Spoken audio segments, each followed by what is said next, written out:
The curious case of the Buffalo Sabres. We'll get into more after this short little break. Welcome, everyone. This holiday season, Nickel City Mafia is honored to be partnered with the Punt Foundation based out of Buffalo, New York, whose mission is to provide financial and emotional support to families facing a pediatric cancer diagnosis. This is the second year in a row that Nickel City Mafia will be adopting a family for the holidays to provide additional assistance to them. The money for the family will help pay their mortgage and other things as they fight for their child's life. This year, we will be helping a single mom with 2 children. Cardell is all boy.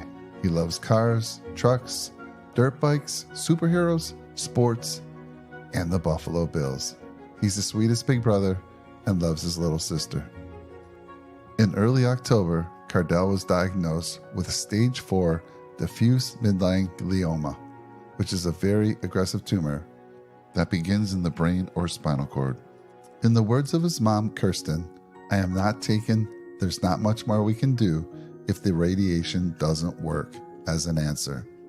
We are currently finishing radiation and working to obtain second opinions as far as treatment from St. Jude's, Mayo Clinic, a Philadelphia Pediatric Oncology Hospital, and more. Please keep us in your continued prayers as we navigate to find the best possible care for Cardell. From all of us here at Nickel City Mafia, we ask that you please help this beautiful family in need. Donate using the link down below in the description of this show and share it with friends, family, co-workers, and social media platforms. Thank you all from the bottom of our hearts.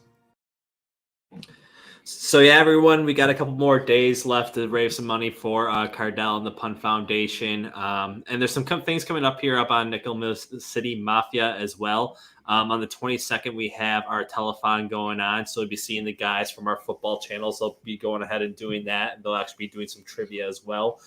We also have an ugly sweater competition going in as well. So all you have to do is just submit or send your pictures to Nickel City Mafia. All the information is going to be in our description down below. And the winner of the ugly sweater competition is going to win a $50 gift card. So definitely, get involved with that. I don't know how many entrants we have. Sam, have you entered yet?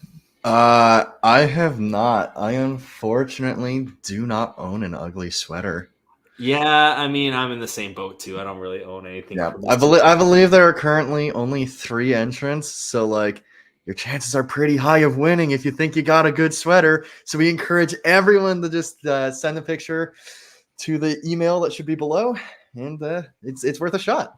I mean, yeah, heck, talking about ugly sweaters, you just wear a jersey, Buffalo Sabres jersey at this point, So, oh, that's harsh. Yeah. So, yeah, like I said, we are Sabres Edge. My name is Top Shelf Timmy Corks, and this is my co-host Sammy Saucy Mitts. I'm sure there's a lot that we can get into, but yeah, Sam. Yeah, I mean, right now. As far as the awkwardness that has been kind of the air for us starting this podcast, there's currently a game going on for those who might be watching it afterwards, and that game is Columbus Blue Jackets versus Buffalo Sabres, and it's the second period with 5 minutes left. The current score is 7-1. Yeah, we are laughably bad in this game.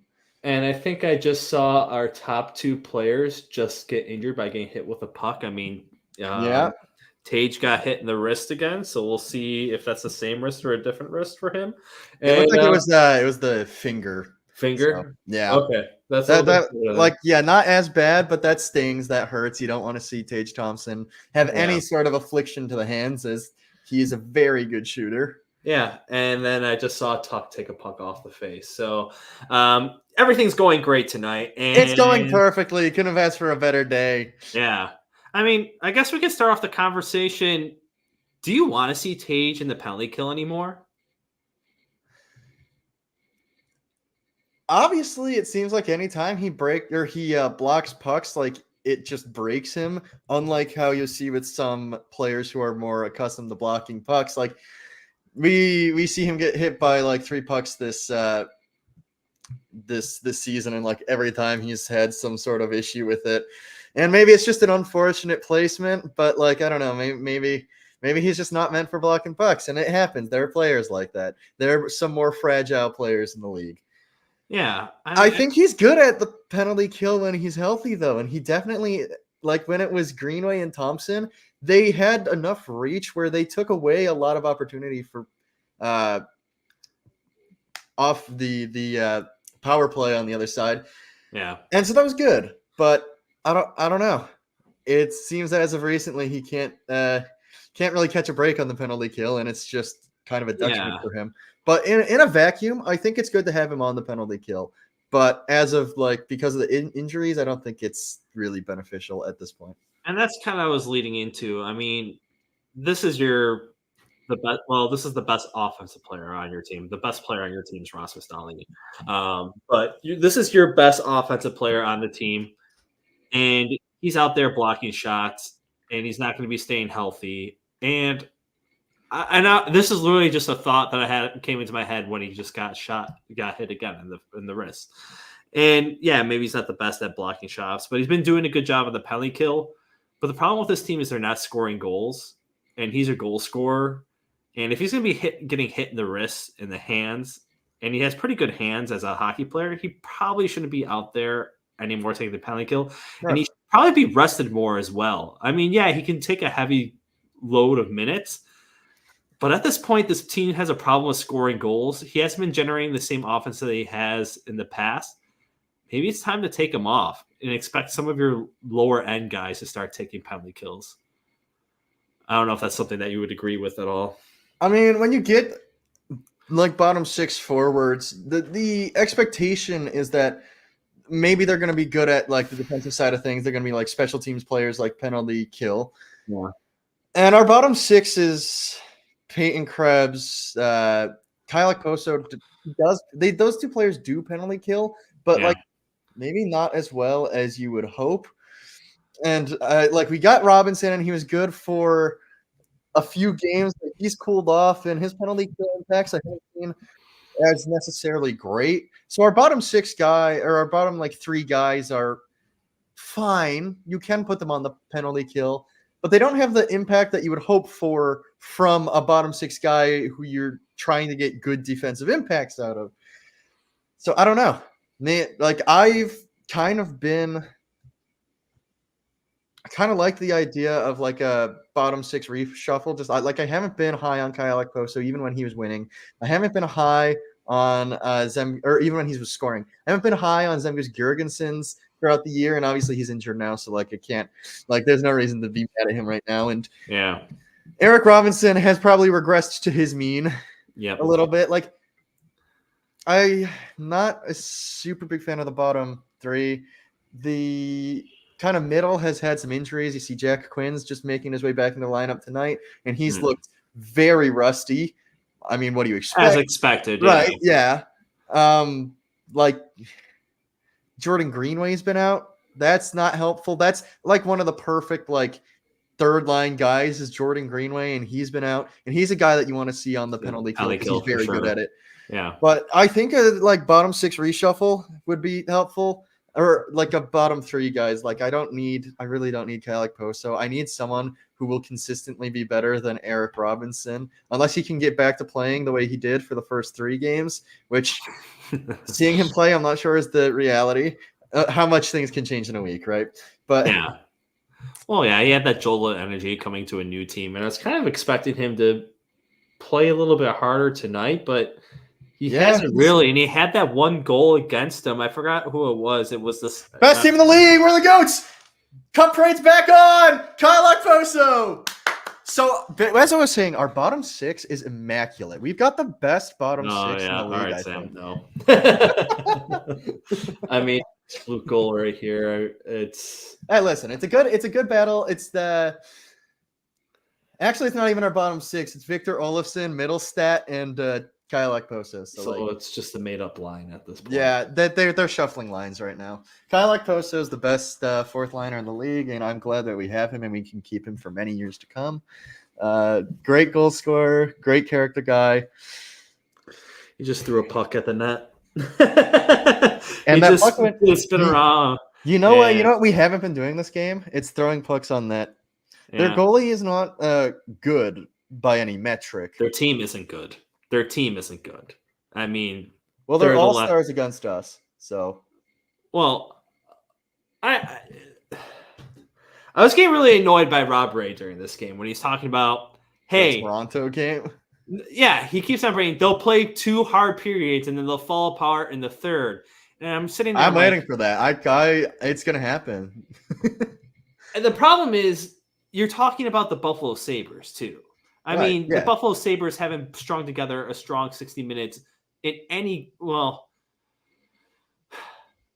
I would say in 95% of the games they haven't strung together a full 60 minutes of a game, minus the Knights, minus the Rangers, minus the Bruins, which makes no sense at this point. Yeah, right. That's why it's the curious case of the Buffalo Sabres, right? Like we're only beating the absolute giants of the league. And why? Why is it that the team only gets up for these good teams and just doesn't keep it going? Why can't you take that momentum of we just kicked the asses of the Golden Knights, the team that's expected to return back to the Stanley Cup. And then we're going to go against the Arizona Coyotes, and we should be able to smash them because we beat them the week before, and we should be able to smash them again against their 5,000 fans, which was mostly Buffalo Sabres fans, and they didn't.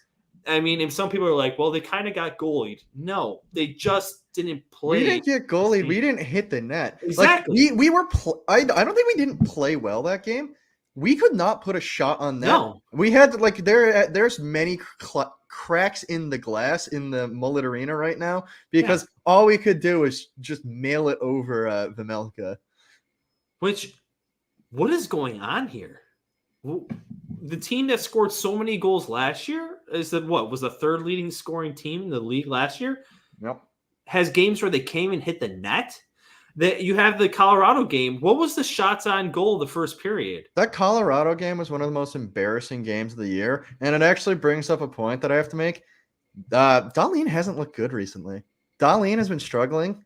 I don't know if he's like injured or if it's something in his head, but like, I don't know. That game in Colorado, Dahlin maybe played one of the worst games of his career. And there's a highlight that accentuates it. I think it's like the second or first goal of the game where he like retrieves the puck in the corner. There's literally no one near him. He runs out in front of the net and just like decides to retreat again, slips, falls, loses a man, and it goes in our net. And I'm like, that's literally all you 8 times over, Dahlin. How do you manage that? You're supposed to be the best player on the team, and for the most part you are, but yeah, it's like it just goes to show like this whole like week, and honestly probably the whole season has just kind of been a train wreck, and it's coming from unexpected places. You're saying with Thompson, like you're not getting the goal production that you'd expect from him. You're not getting you're not getting like Dahlin's just eliteness night in, night out. Like there's some weird cracks showing up in weird places. We're not getting a full team like offensive game. I wonder if it's a combination too of trying to overcompensate and try to take over games himself, in which he doesn't have that ability yet as a defenseman. Right.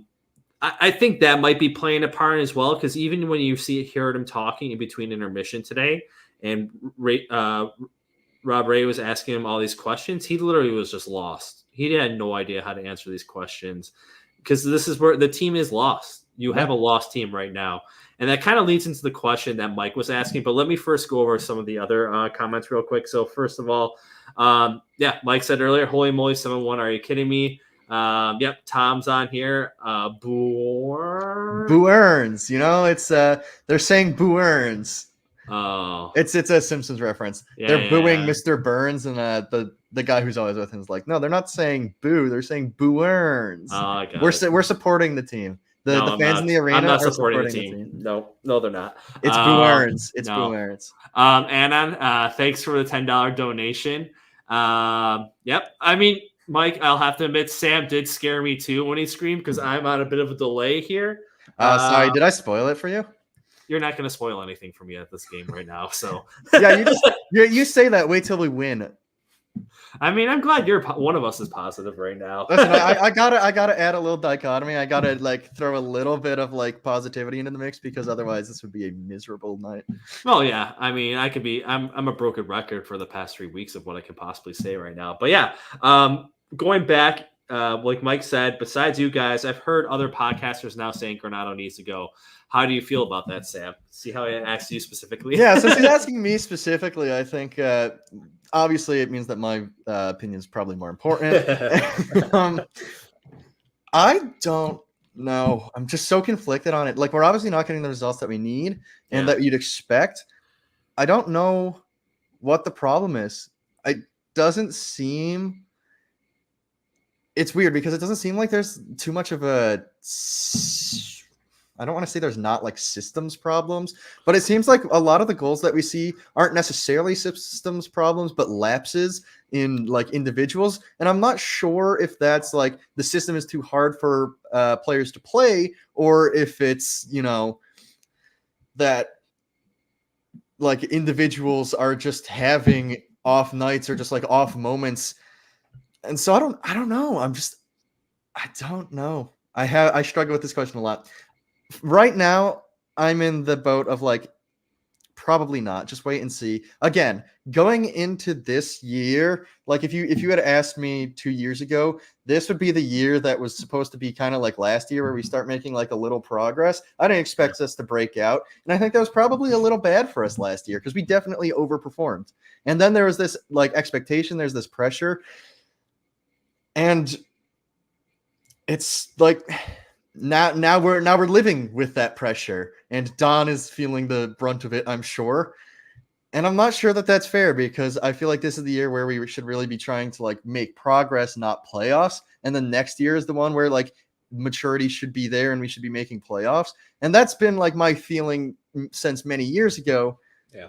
But then that mentality changes, right? You're 1 point away last year, and all of a sudden we're underperforming instead of considering the fact that last year we were definitely overperforming. I just don't know what the solution is. Right now I'm on team wait and see, stay the course, but a few more bad weeks and it could be definitely on the other side of the fence. And I'm sure I already know your opinion, but I might as well throw the question back over to you. Where are you right now with Don Granato? So it's funny, a couple of weeks ago, Don Granato was asked about accountability. And does this team have accountability? And he goes, yes, this team has accountable players. They asked him which players are accountable. He couldn't name players that were accountable. They then asked him, what are you going to do to keep these players accountable? Are you going to bench these guys? And he goes, no, because I feel like that's punishing them.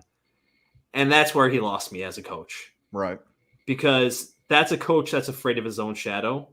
That's a coach who's not willing to go in there and be that enforcer type of coach. Really, rein in the team and realize I'm the coach of this team. And if you're not doing things right, you're going to get benched. Because, of course, people are going to point to and say, well, that doesn't work for everybody. But I feel like that works a lot more in the NHL than it does in any other sport. Because there's still some respect for the coach in the NHL compared to like some of the other sports where you bench a guy and they don't respect the coach and all those other things. Right. And that's the thing where I sit there with Granato is he's too timid and he's too afraid and he's not doing anything to get this team to be any better. What he's doing, he's just mixing and mashing around a bunch of lines, trying to hope that something works. He's not benching players that aren't playing well. I'm watching Owen Power making the same mistakes over and over and over again. Then you see Samuelson, the same thing too. Like this Samuelson's another guy. He's 6'4" and he gets bullied out there. And today he should be embarrassed that goal that he had on him. He literally got nutmegged and the goal went in the net and he did nothing afterwards after that guy scored that goal where he just got embarrassed. At least you got to show you have a little bit of an ego and maybe shove that guy to the ground and just be like, you're not doing that shit on me again later on. But that's not the type of player his personality is. And we have too many players who aren't like that have that little bit of grit or toughness. And that's something that's still important in the NHL right now. But is that Don's fault? It's somebody's fault because something has to be put into these players. And that's the thing. It's not something that it's a coach's fault or a player's fault, because when I was listening to the After the Whistle today, they're also on the same page where they just don't know who's accountable at this point. Right. Because even when I was thinking on my walk today, I was thinking, well, if you fire Granato, who's going to be the head coach? Right. You have Matt Ellis, who has no head coaching experience, is kind of like he was a soft player when he played in the NHL. He was nobody. What is it? Marty Morningway's the defensive coach, and he's nobody. I forgot who the defensive coach is. I don't know who the other guys. He's not important. And then you have the goaltender coach. You don't have a goaltender coach as the head coach. So you would literally have to bring somebody in from the outside to be your head coach. You're basically starting over at that point because then now this coach has to put in his system. You basically have to give up the season at that point if you bring in a veteran coach in the middle of the season. So it's hard because, yeah, you can fire Granato. Maybe that will get the team a little bit more fired up, almost like, what's happening with I don't know who's really happened with this season. I guess the Blues. Yeah, it's kind of been a low season. Yeah, I mean, I think Edmonton. Yeah, they fired Woodcroft, and then they kind of went on a little bit of run, but I think they went down again.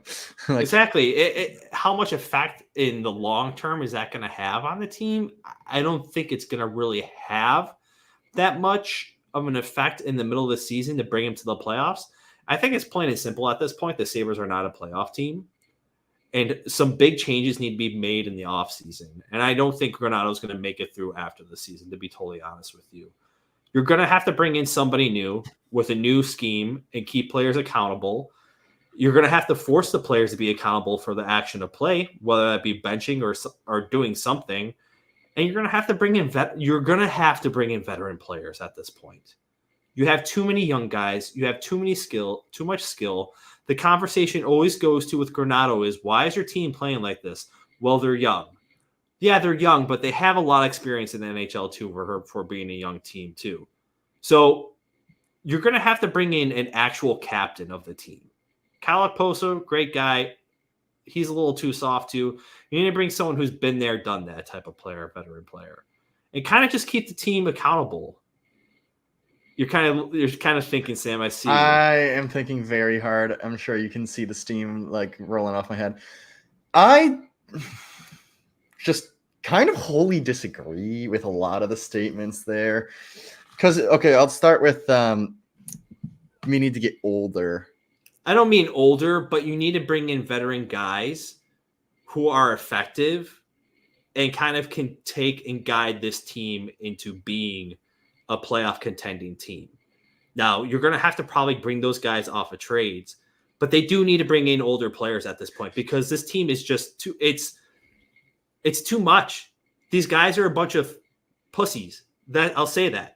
They're not a strong team. Nobody's afraid to play against them. They win these one-off games against these teams, but guess what? They're going to go back and play these teams, and they're going to get pummeled again. So they don't have any toughness, they don't have any grit, and they don't have any leadership on this team. And that's the problem. There's no leadership. There's no accountability. Players aren't keeping players accountable. Coaches aren't keeping players accountable, and players aren't keeping coaches accountable. So who's accountable on this team? And the GM isn't accountable too. The GM's in a conference today being like, I'm just as disappointed as the fans. So what are you going to do about it at this point? No one's doing anything. And that's the annoying part about this team. It's been 13 plus years and you haven't done shit for this team. This fan base is over it. You're getting booed every single home game and they haven't done anything. What have they done? They didn't do anything this offseason. You brought in two dud defensemen. You brought in the same offensive forwards again, and you're expecting guys to have career years again, and they didn't do that, and they weren't expected to do that. And who knows if they'll ever go back to that. So if you already got these guys signed up for 7-year deals, you're stuck with it. Did that feel good? A little bit. It looked like it felt good. Yeah. So I'm going to take this a little bit of a different route. So you would going back to what I had mentioned when you talked about the needing to get older. I think that like the younger players on our team are mostly all of the best players on our team. The ones I want to see go are Tyson Yost. I want to see Kyle Okposo. I want to see Zemgus Girgensons. As of recently, I think Jeff Skinner hasn't been great. I don't like I'm not like ship him out, I don't want to see him. I don't think that Eric Johnson's great. I think we've got great young pieces. And that's like, I know it's been 13 years. I know it's been an absolute shit show. It's been a tire fire. This whole thing has been a disaster and something needs to change. I don't think Kevin Adams is doing a bad job. So I'm going to say he's kind of going to be omitted from like my scrutiny. I don't mind the idea of building up a team from like being young to then like being a real team. And we have the pieces to do it. And that's been the plan. That takes time. You have a bunch of 21-year-olds now who are coming into the league. You got Benson at 18. You got players in the AHL like Rosen and Kulik who are supposed to be like staples of when we're going to be really good. The issue is they're still kids, if right? we're going to be really good. If we're going to be very good. We're going to need to rely on some of these kids. But like JJ Peterka, Jack Quinn, they're both 21. Dylan Cousins, he's 22. Rasmus Dahlin, he's like 23. Same with Samuelson. Ryan Johnson's 21. Owen Powers, like 20. These guys are only kids. And yes, having a like couple veterans is a good idea. We're going to have to probably pay out the ass for like good veterans that aren't just going to be like waiver claims or like people you sign. And actually, I do agree that we probably should get them. And I do agree that we probably have to get rid of like Okposo. But again, this was never going to be our year. Even if we made the playoffs, we're not a cup team. We weren't going to be this year. That was never the case. This team, like even if we're making the playoffs, this team's like 4 years away from being actual contenders for anything. We are a team of children. And I don't mind that we're a team of children because it seems like there's actually a plan in place for the first time in like 10 years. What's the plan? Build from the draft. We're building from the draft. We're actually doing a team that did that in the past was the Edmonton Oilers with their first overall picks, high round picks, and they had a bunch of skill, and look where they panned out. For the last few years, they've been perennial cup contenders. They haven't won, but I mean, like, before even expectation is McDavid perennial cup contender. When you had Taylor Hall, Ryan Nugent-Hopkins, Nail Yakupov, all these skilled players, none of them panned out and they fell apart. And then you get McDavid and he's kind of turned that team around. The Sabres don't have a McDavid. They don't. They're gonna have to win by committee because they don't have McDavid. And that's the fear what I have with this team is they have too much skill. They don't have enough players in general. And it's going to fall apart. Because how long are these players? The problem with the Sabres when they get drafted Jack Eichel and they try to build up with young skill again before with that was then that those players got burned out and were ready to leave. At one point, are these players going to get burned out and ready to leave too? Well, guess what? They can't. They got 7 years left. They'll make it happen. There's teams that will take them on. Jack Eichel, they're able to trade Jack Eichel. My point is, it feels for the first time like there's actually a constructive rebuild happening. Jack Eichel was surrounded by like just kind of spotty, random like patches. They never addressed the problem in the ship. They just put duct tape over it. They got Ryan O'Reilly. Awesome. Great. Like that was probably a few years too early. Jack wasn't really in his prime. You tried to build around an 18-year-old Jack Eichel, and that was the wrong move. You sped up the rebuild because you got Jack, and then all of a sudden you had players wanting to leave before Jack was in his prime because it was so bad. It was not the right move. But now, like, you actually see what's in the system, and there's a promising future if you squint hard enough, but like right now it's not going well. No, and I think the problem is it's everybody's patience at this point. Yeah, it's not just the it's hard to say, hey, listen, we're going to do a rebuild, we're going to do it right. 13 years without playoffs, right? Like it's hard to sell a fan base on that. Yeah. But what are you going to do otherwise? You're going to have to make moves though. And that's the one thing. I agree. At some point, you have to make moves. You have to make trades. That's just the way that it goes. You'll find better options. You'll find cheaper options. You'll find players in the league that can make a difference for your team. I'm not sure we're one difference maker away from being a playoff team right now. I'm not sure we're two. No, I think we're 6. That's why, we're 6 players away. That's why, to me, right now, yeah, it might suck. This might be a dead year, but I'm not mad at the plan. I'm not mad at Kevin. I don't think that he's not doing his job well enough. Like I see a lot of people are so like knee jerk. It's, hey, we need to immediately trade for something because this season's down the drain. Yeah. It's because you're in a rebuild. It's because you have a bunch of kids playing on the ice right now. You have literally the youngest player in the league playing regularly. It's a rebuild. That's what this is. And until we have an actually like solid foundation, until Jack Quinn and JJ Peterka are like 23, 24, you can't expect this team to really be like a cup contender. This will be a fringe playoff team. And it sucks. It does. No one wants to hear that you have to wait a few more years. We've waited every year. It's been 13 years. But that's the reality of our team. And they're building it productively. I don't like this. You've got reinforcements coming. You've got people already in the league. Like there's going to be good players on this team for years to come. It's just, I know it's not the thing you want to hear, but there's patience that's needed. I think the time for patience is ended with this team. It's been given enough grace at this point. To be totally honest with you, this whole organization's been nothing but patience for this organization ever since the tank year. The fans were literally celebrating a tank.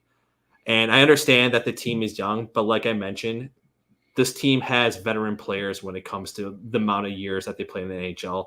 Dahlin's been playing 5+ years. Casey Middlestat, 5 years. Tage Thompson, 5 years.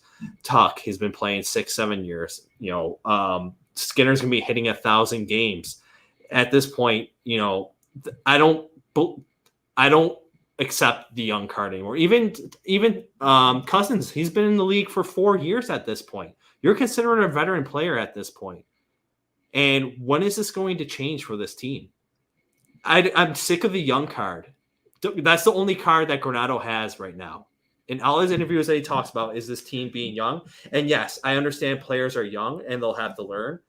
But guess what? That card grows old after a while when that team is not – because you can still have a young team and still go on a run of wins and gaining points. This team isn't doing that. And this team refuses to do that. This team doesn't have any motivation to go into to win consecutive games. They win one game and the next game they're done. Next game they're toast and they're getting beat out by a bottom tier team in the league, in which they are. The Sabres are a bottom tier team at this point. And it looks bleak right now. I understand it might be a little bit of an overreaction, but fans deserve to be overreacting at this point because it's been too long for this team. And I don't know how much of direction that I see with Kevin Adams, because if you just keep on drafting high draft picks, that's going to fold over at some point because you're going to have too many at this point. We even talk about now. There's too much skill in the system. And what are you going to do with all this skill at some point? I don't think Savoy is going to be much of an NHL player. Right? He's the tiny guy. He doesn't really play much. He's going to be what is he going to be? He's just going to be a goal scorer. That's great. Noah Ostlund, we don't know if he's going to make the team. Yuri Kulich, he's doing great in everything in the AHL. So maybe there's some positive there. Same with Isaac Rosen. There's a lot of question marks in those guys. Just because they're just playing well in the lower leagues doesn't mean it translates in the NHL. And like I said before, even you can say with the guys on this team right now, you saw Cousins have a career year last year. Now he looks like absolute dog shit this year. JJ Peterka, he's having a great year next year. What happens next year? Is he going to bottom out there too? There's a lot of questions. There's no continuing success with this team. The only player, and I would even say, what is the player that had continued success on this team that's been continually very good for multiple years? And I really can't name one guy. Like Dahlin kind of just turned around recently. Tage Thompson recently, but how long does that last? Can they continue this? I know Tage Thompson's been going through injuries, so this year's maybe a little bit of a washout for him. Dahlin might be overcompensating, but there's still you can say you're building around certain players, But maybe they bit too hard on that core too fast because maybe Tage Thompson reached his peak and now he's going to be returning back to the means where he was as an AHL player. You never know. And that's kind of something you have to – I don't know what the answer is at this point. I'm not saying making trades right now. I think the offseason you're going to have to make trades, and you're going to have to do something about coaching at this point. And that's just at this point, it's a trust issue with this team because they haven't shown positive impact at all. That's great. You scored a bunch of goals last year, but you couldn't play defense. Now you can't score goals and you can't play defense. So what is going on? Where is the progress from last year on this team? And there's none.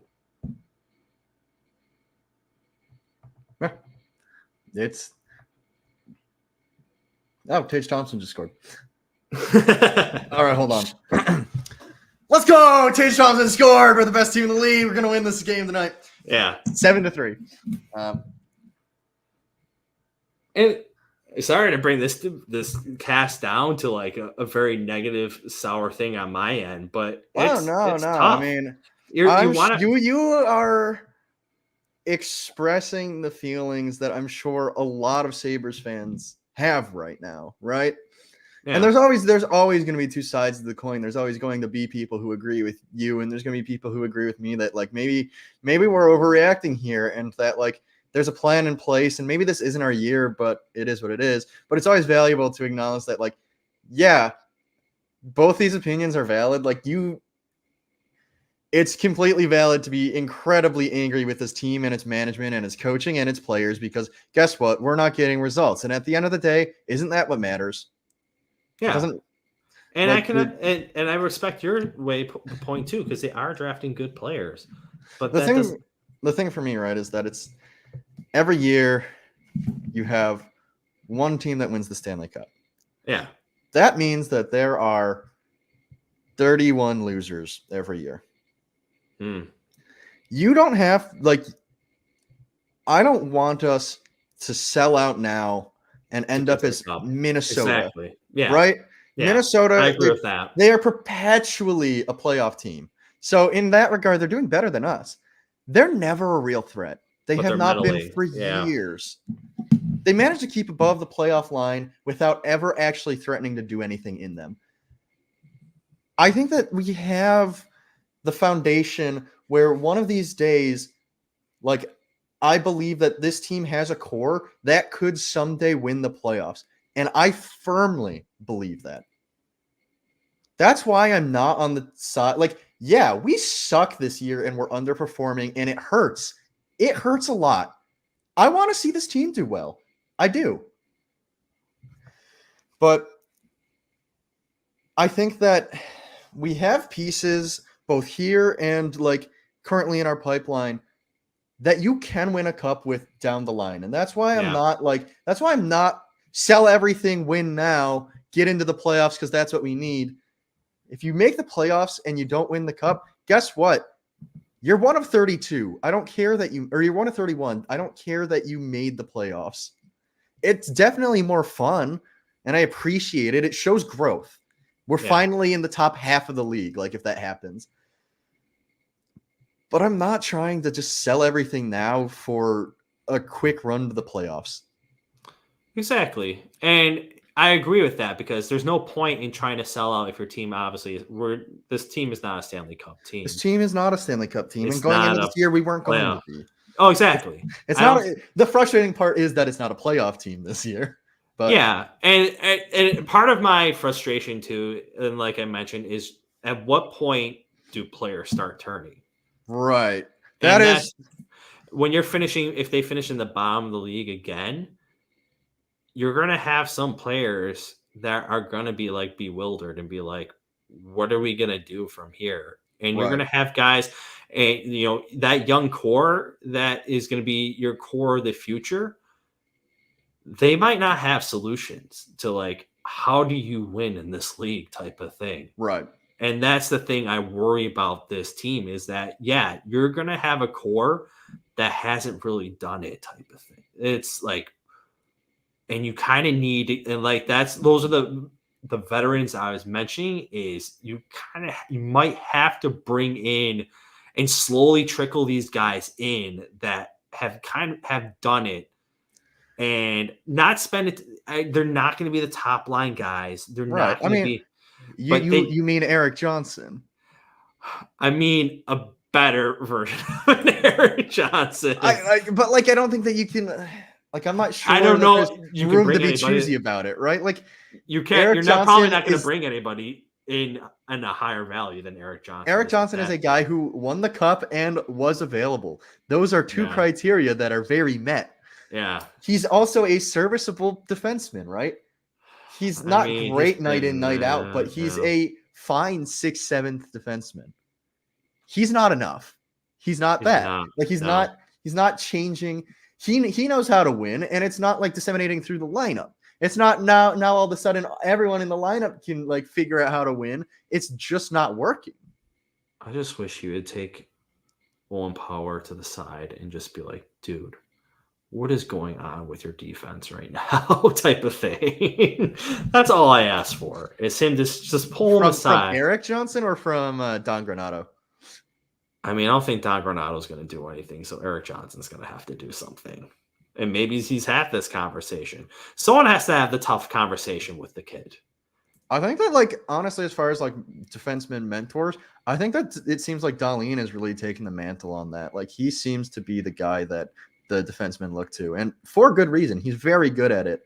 Yeah. But I don't know, like, when is it too much on his plate, though, too? Right. Yeah. Like, at some point he has to worry about his own problems that he has. But yeah. And I think that's why you bring in someone like Eric Johnson, try and like mellow it out. But I think it's better when he's like, it's unfortunate to say, I think it's better when he's off the ice for his counterpart, Ryan Johnson, right? Like, yeah, I was confused. I mean, I understand why Ryan Johnson isn't playing in a way, I guess. I've heard something, college seasons being 40 games, something. It's funny because Don Granato complimented him so much this morning in the interview on WGR. And then, like, why is he not on the ice then? Yeah, I mean, he's at least been your second most consistent defenseman on the team, and that's saying something. And Dylan Cousins 7-4. The comeback is real. Sorry, didn't mean to cut you off there. No, you're good. Just making sure that it's not all doom and gloom. Sorry. No, what was I going to say? No, but I mean, it doesn't make sense to pull him out because look at you're keeping Benson in. He's playing on top line minutes right now. So why can't Ryan Johnson just get that treatment too if he's being your second best consistent defenseman behind Dahlin? Right. That's the like confusing thing to me. Like, yeah, sure, like he hasn't played a full NHL season. You ease him into it. Neither is Benson. And honestly, we've talked about for Benson, like how at times, sometimes it looks like you might have to take him off because like the pace or like the physicality of the game like gets to him.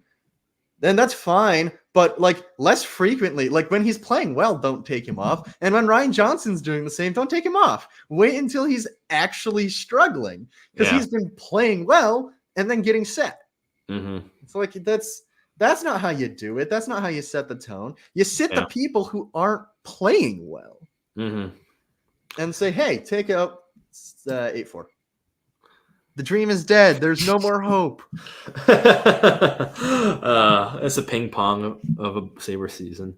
Anyways, let's go on to the comments real quick with Mike. I like both takes. Team is young, but I'm not letting them off the hook. Too much talent on this team. So how do you beat the Knights and then look like bums tonight and against Arizona too? And I don't think there's an answer to that question is the weird part. Usually you can feel like you can pinpoint something being a problem each team. Like last year was goaltending and possibly defense. It was like probably more defense. Yeah. The goaltending didn't really help us out, but there was from the net on defense. Problem. All right, so we have three guys: Alex Tuck, Tage, and whoever. Although it's not Tuck's responsibility there. No, and that's the problem, and that's the thing with accountability with this team. And I think the biggest thing it's come down to what is the problem with this team and why it's playing like this. It's just accountability. Right. It's these players need to be accountable for their positions. Like last week, I was complaining about Samuelson getting into offensive rushes. And, dude, I don't care how down we are. You're not an offensive threat. Just stay back. Seriously, know your role on the team. You're not a goal scorer. You're not going to be affecting the team offensively. He's just looking to double his goals this year. And then if he really is, then that's a real accountability problem. So, no, I mean, and it's not just him, but he's just an example for that. So, yeah, I think accountability, but who's it coming from and what's the answer? There's no short-term answer for this team. It's not a playoff team. I think we can all agree on it now. Fighting Granato right now, I don't think it's going to make a difference because you don't really have a coach that's going to take over for the team that's going to be more effective. And making a trade isn't going to be effective for the team either at all. One player is not going to make a whole change for the team. So there's no answers for that at this point. I mean, I think we're going to be riding out the season. They might be sellers at the deadline. Maybe you trade out one of your centers. Maybe Casey Middlestad's goner. Because you can maybe get something for him because you have too many centers at this point. You're stuck with Cousins and Thompson for a long time. You don't know what's going on with Krebs. He's going to be your fourth line center. And then you have some guys in the pipeline that can play center too. So who knows? That might be a trade that I think obviously the Sabres are going to be sellers at the trade deadline at this point. Who they're going to trade, I can't pinpoint anybody right now, but I think Middlestad's going to be one of those guys just because he's at his last year of his contract. Right. That's honestly at this point a pretty high value guy. Yeah. So they probably should get something decent for him.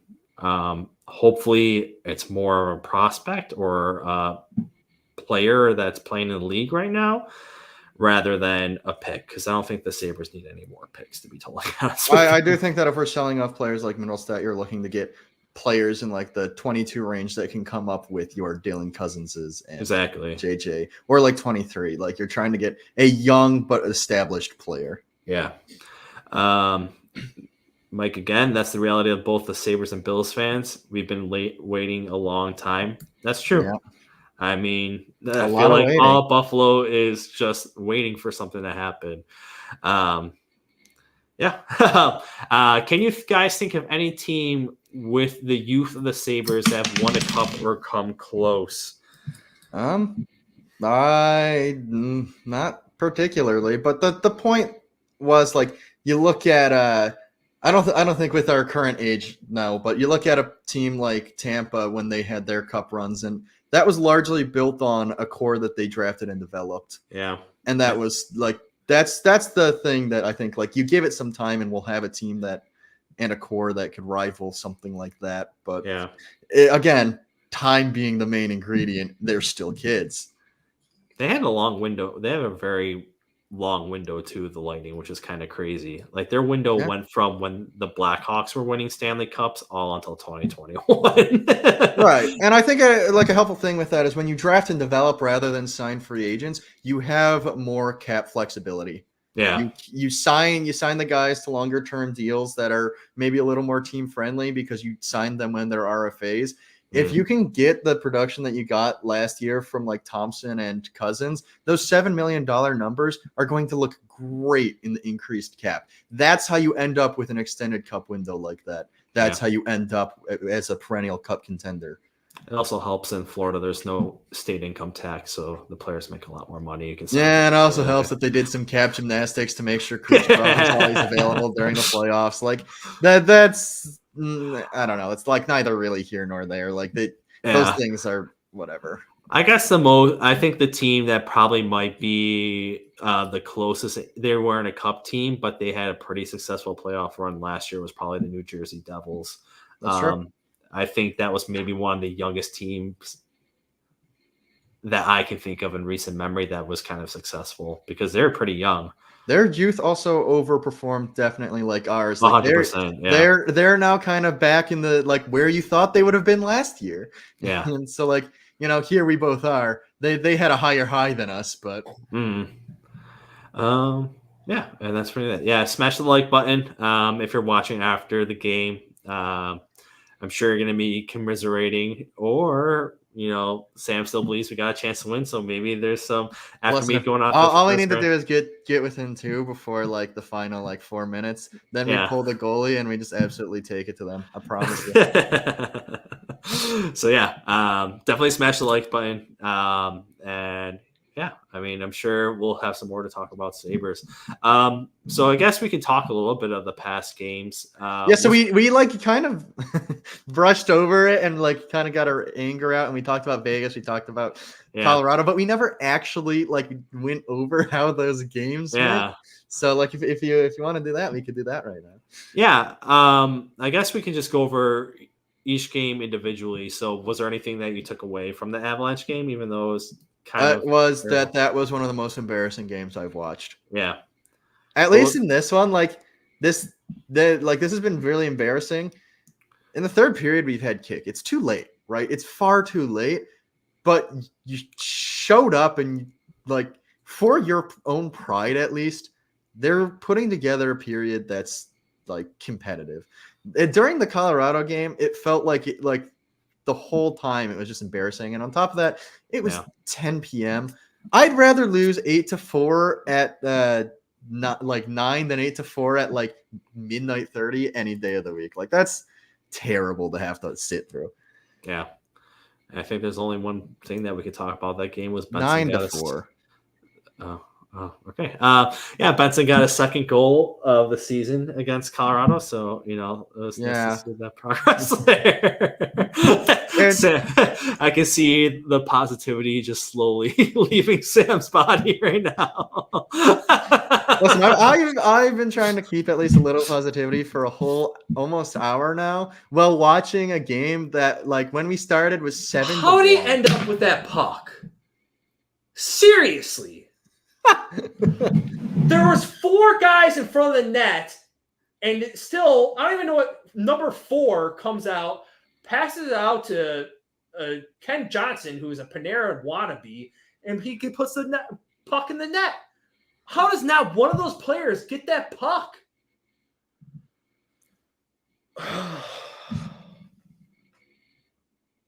It's just so frustrating because it's just the dumbest, most minuscule things. It's literally pee-wee hockey things that they're just not doing.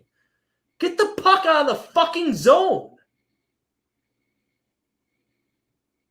It's just they honestly look dumb out there. They look like Timbits playing against bantam hockey players.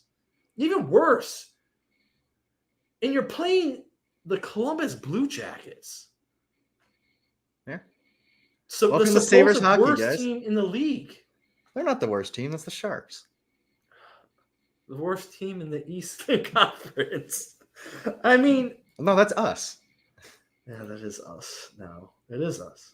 It's the Sabres. We're at the bottom again. What is it? Welcome darkness, my old friend. I mean, yeah, we're back. We're back in the hole. Gotta love it. The Knights game. So we went from having one of the most embarrassing games of the season to putting together a full effort against the Vegas Golden Knights, who were currently who were the best team in the league at the time of us playing them. Yeah. We did this thing where we lose to every team that's totally beatable, and then the giants of the league we just like put together great games against. That game ended up 5-2 in favor of the Sabres. We just, it was like close for the first few periods, and then we really blew the lid off during the third. I really liked the play from Devin Levi. He held us in to give us the opportunity to play in the third. Yeah. But other than that, like just good things about that game. Like that was a very good game all around, like full effort. Benson was probably the best player on the ice for Benson both looked teams. great. Yeah. I would say, Benson, he had a good road trip. I mean, he played like he's always played every game, like he wants to win. Yeah. And he put up 2 points that game, another goal and assist. And I wish more players would play like that. It's hard to see when your youngest player on the team is your hardest working player on the team too. You don't really that's why expect he's that. stuck around, right? Like Yeah. without that sort of hardworking mentality, we would not be seeing him still in the league or in the league. No. Like he'd be Look playing in Canada with Savoy right now. Yeah. Look at Savoy. He lasted 3 minutes and 55 seconds and got sent out to the Western Hockey League. And look at Kulik. He played 2 minutes and got sent back on the AHL. Right. It shows something when you show effort as a younger player to do that stuff. And you would think that would inspire some of his other teammates to play that way, to be like, holy crap, I'm getting outplayed by an 18-year-old who is the 13th overall pick. I mean, this guy wasn't a top 5 pick. He was a 13th overall. I think he was. The only reason why he didn't go top 5 was his size. Yeah, but he doesn't play like a small guy. No. He really gets into gritty areas. He's willing. Yeah. You see him in front of the net always, and like he's stirring up commotion in there. He's willing to get into dirty areas. Like he's good at that. But yeah, he did play. I think the best game for us. He played the best on the team during that Vegas Golden Knights game. Yeah. And then it didn't inspire us for that next game because then we went and lost 2-0 to the Arizona Coyotes, absolute powerhouse out there in are they the West? Are they the they might be the Central. They might be a team They're that might Central. not be playing Arizona next year, for God's sake. So who knows? Yeah. Besides Benson, I think, Levi had a really good showing throughout all of those games. I mean, Levi played Vegas and he played the one that where he played Columbus, but he got pulled after 4 goals. Yeah. I mean, I guess the 3 stars of the game is Benson, because I really don't know how to say anybody else. I mean, yeah. I'm not sure that there are 3 stars. Honestly, this has been rough. This has been very rough. They're doing the Toyota big save of the game right now, and it's the other guy.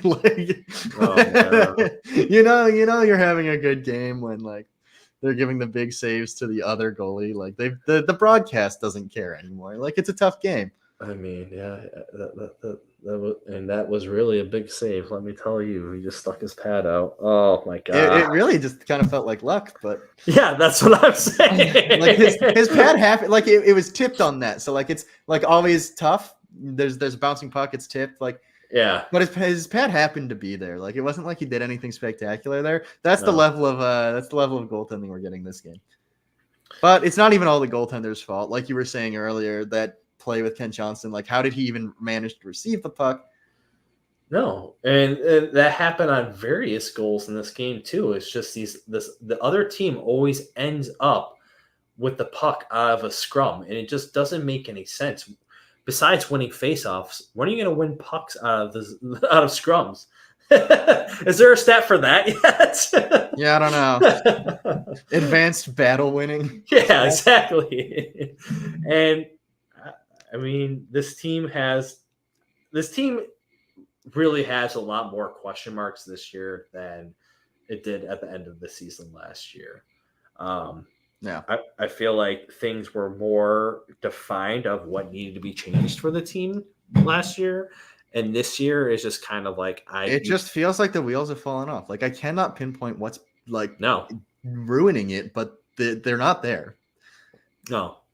And I don't know, like we mentioned earlier, I don't know what it takes to get them there at this point. Yeah. If we're not going to fire the head coach, I'm all aboard firing the offensive and defensive coaches just to have some change. I think you don't have you can do that to try and light a spark under people, get some different systems in, because whatever we're doing defensively is clearly not working. No. And offensively, we seem to have stifled ourselves by trying to play defense. So I don't know. And our power play was gone. Hey, we scored on the power play. Yeah. I mean, it's waving. I don't even know what to say. It's just coming back. It's disappearing and coming back and disappearing and coming back. So I don't know. The team is a magic trick. They're it really is. They disappear for entire games, and then they have a grand reveal against Boston or the Golden Knights. Yeah. And it kind of like blew my mind this game too, is that they had the lead. They scored the first goal of the game, and how do you just not take that momentum and keep going?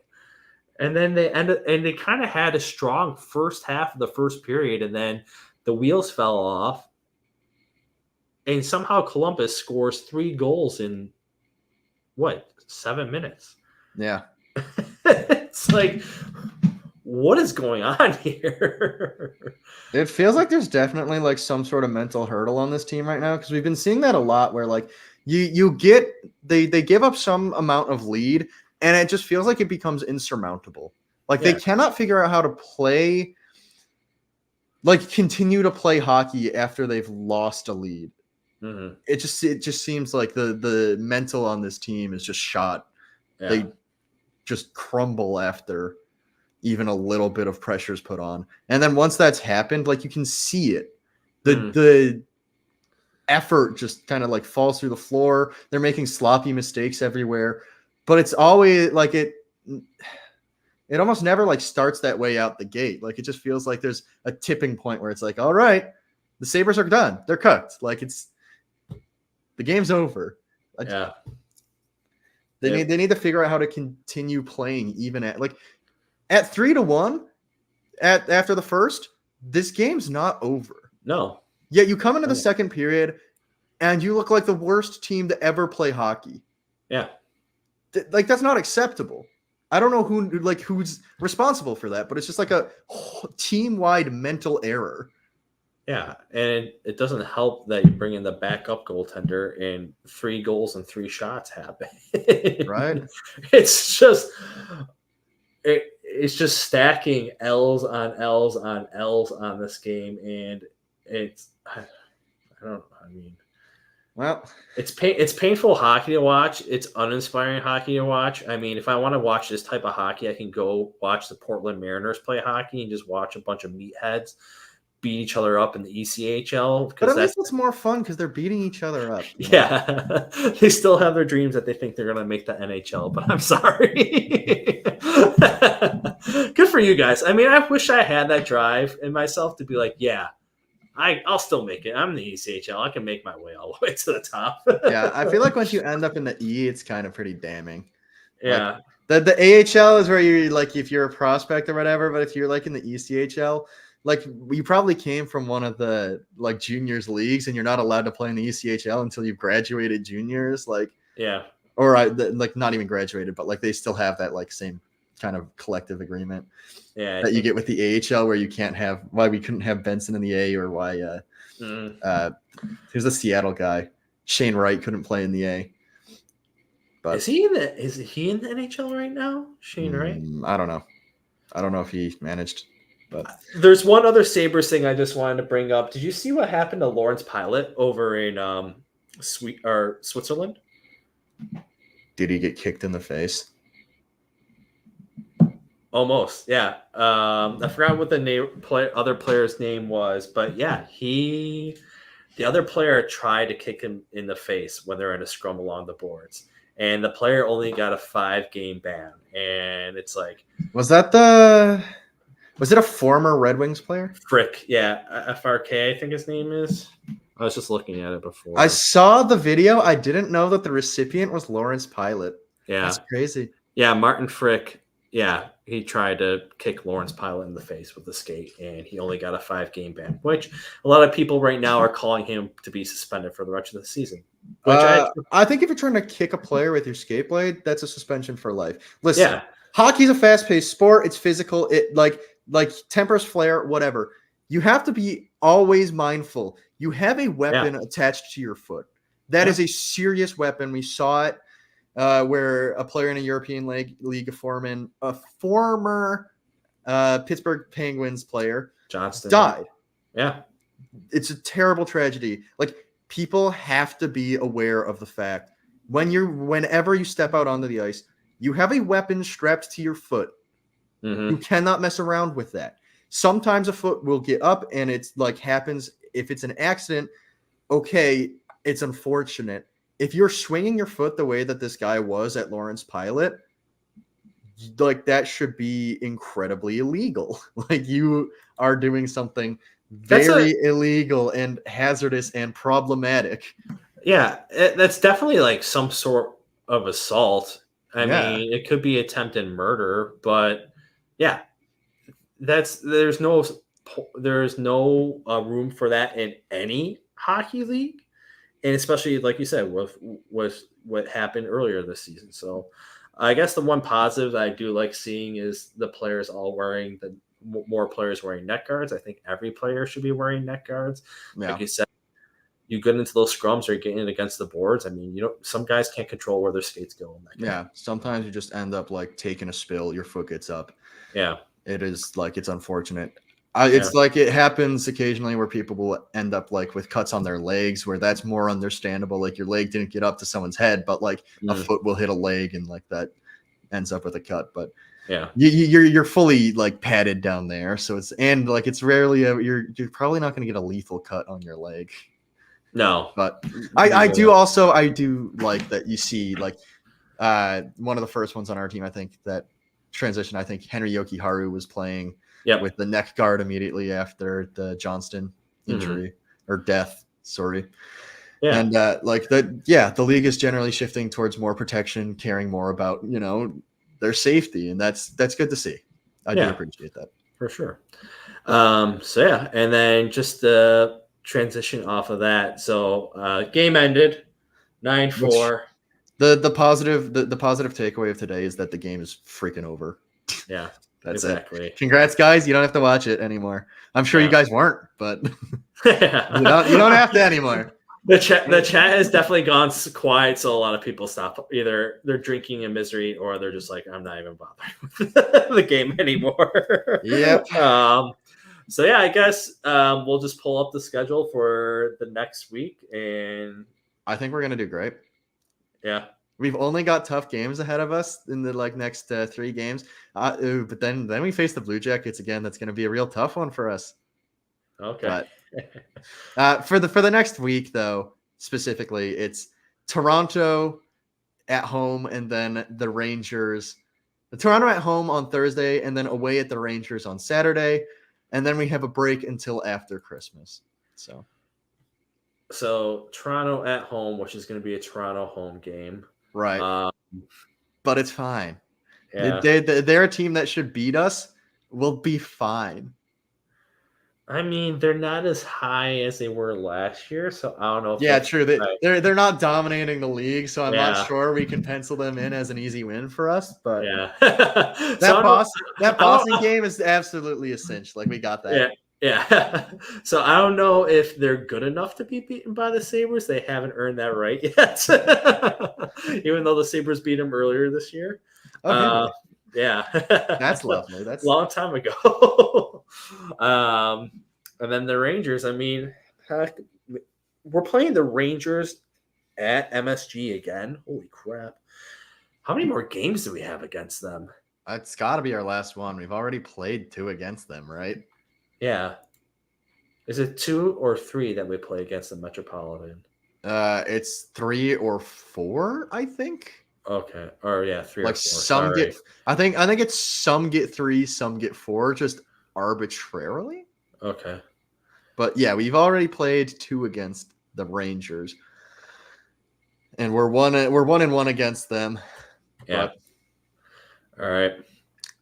Anything that you are expecting from the team from those games? It's not what I'm expecting for or them, want to see. But what I'd want to see, again, and I've said this, the worst part about this is that I've said this already in one of the past streams, and I can understand why that's unfortunate, because show up with some effort. Put in effort. Show up during the 2 games you have 2 games this week. If you can't show up pretending you care, like, you're going to make us all more miserable than we already are. And that's just put in effort. That's all I want. Yeah. Show up every game like it matters. Show up every game like you can win it. And then don't stop even if you're behind by 1. Continue playing like it matters and that you can win. That's it. That's all I want. I don't even care about the result. If you just show up with any amount of resilience during this next week, show up and bounce back from like a tough loss against a bad team, and just put together some fight.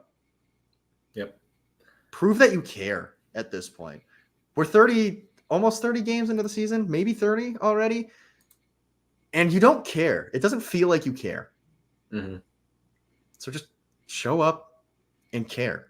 That's all I want. Simple. Amen to that. So that's it for the show, everybody. It's been a lovely week. Yeah, we've got to event again. Next week is Tuesday, so Tuesday is 26. I don't think there's a game on the 26th, right? There's not a game. Yeah, right. We've got the next one is on, or there will be on the Wednesday after Christmas, but okay.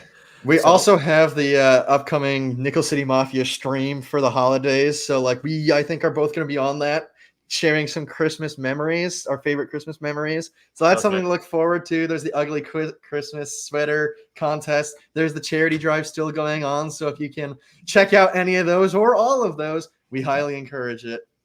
Yep. So yeah, check it out. Friday the 22nd, we'll have our telethon going on. Please send in some pictures with ugly sweaters. Put yourself in multiple times.